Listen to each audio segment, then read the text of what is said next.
उसके पीछे की क्या कहानी है? 10 बेड से अपनी शुरुआत की थी, आज 400-450 बेड तक। और ये किसे लॉन्च किया गया? आज पत्रकार वार्ता का आयोजन किया हूँ जिसमें रिजल्ट हमारे बेटर। हम वाल्व रिप्लेसमेंट और बाईपास सर्जरी का।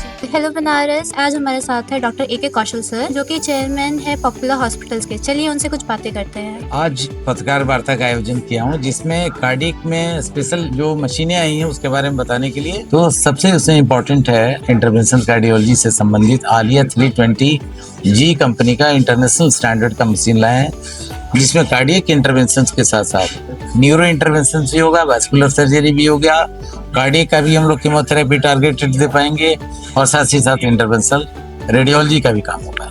सर, ये जो कॉन्फ्रेंस हुआ है वो बेसिकली CTVS और क्रिटिकल केयर यूनिट के लिए हुआ है, तो आप हमारे दर्शकों को बताएंगे कि ये क्या होता है और ये किसे लॉन्च किया गया, इतना बड़ा कदम क्यों उठाया गया पूरे पूर्वांचल में? देखिए, कार्डियक केयर ना एक पिछले 3 दशक से हम लोग कर रहे हैं जी, लेकिन ये पत्रकार वार्ता बुलाने का एक ही मकसद था कि इसमें हमेशा टेक्नोलॉजी को अपग्रेड करने से बेटर ट्रीटमेंट फैसिलिटी हो जाती है और डॉक्टर मरीजों को ज्यादा अच्छा लाभ पहुंचता है। डॉक्टर्स के लिए भी फ्रेंडली है क्योंकि काम करने का एक्सपर्टीज बढ़ जाता है और रिजल्ट्स हमारे बेटर होते हैं। तो सर, आपने लॉन्च किया, उसमें क्या क्या टेक्नोलॉजी यूज होगी जो पेशेंट्स को बहुत ज्यादा लाभदायक होगी? कि कार्डियक इंटरवेंशन के साथ साथ सबसे महत्वपूर्ण बात क्या है, अगर कार्डियक इंटरवेंशन का फेलियर होता है, जैसे ब्लॉकेज ज्यादा है जी, या वाल्व डिजीज निकलता है, Yes, तो उस मरीज को हमें बाहर भेजना पड़ता था बाहर। अब हमने साथ ही साथ कार्डियक सर्जरी का भी यूनिट स्टार्ट किया है जिसमें हम वाल्व रिप्लेसमेंट और बाईपास सर्जरी करेंगे। जी, तो ये दोनों एडिशन होने से काफी अच्छा ये कार्डियक हमारा डिपार्टमेंट हो गया है। साथ ही साथ हर कमांड जहाँ ऑपरेट होने के बाद मरीज जाते हैं वो 30 बेड का अलग से हम लोग जोड़े हैं। Okay. ये मिला जुला करके हमारा ये कार्डियक केयर सेंटर में 40 कार्डियोलॉजी के बेड्स हो गए हैं और ICU के 30 बेड्स हो गए जी। हैं। जब इलाज मरीज का हुआ हमारे ICU में तो किसी तरह कोई कमी ना हो, ये हम इंश्योर कर रहे हैं। सर, एक लास्ट क्वेश्चन है, आपने ये जो विजन देखा था वो उसके पीछे की क्या कहानी है? देखिए, मैं ना बहुत ये कह सकते हैं एंटरप्रेन्योरशिप में रहने का हमेशा कोशिश जी। करता हूँ।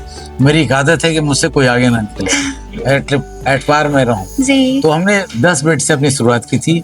ये एक कॉर्पोरेट जर्नी जो स्टार्ट किया, आज 400-450 बेड तक हम पहुंचेंगे। जैसा कि जानते हैं बनारस में सारे कॉर्पोरेट आ रहे हैं, जी बिल्कुल। तो हम लोग पीछे नहीं रहना चाहते हैं। तो latest technology, best doctors, best infrastructure, service excellence, ये सारी चीज़ों का कॉम्बो मैं लेकर आना चाहता हूँ ताकि हम नेशनल और इंटरनेशनल मंच पर ला सकें। जी इसके लिए बिल्कुल। ये विजन हमने देखा और उसको मूर्त रूप देने का कोशिश किया और आज ये सामने है सब कुछ। Thank you so much sir, आपने इतना बड़ा सपना देखा और उसे आप पूरा करने जा रहे हैं। तो बनारस, आपके शहर में भी एक ऐसा सपना आ चुका है जो आपको दूर ना जाना पड़ेगा, आपके बनारस में वो सारी चीज़ें हो जाएगी। तो बाबा एडवर्टाइज़र के पेज को फॉलो करें और ऐसे ही आगे इन्फॉर्मेशंस आप देखते रहें। Thank you.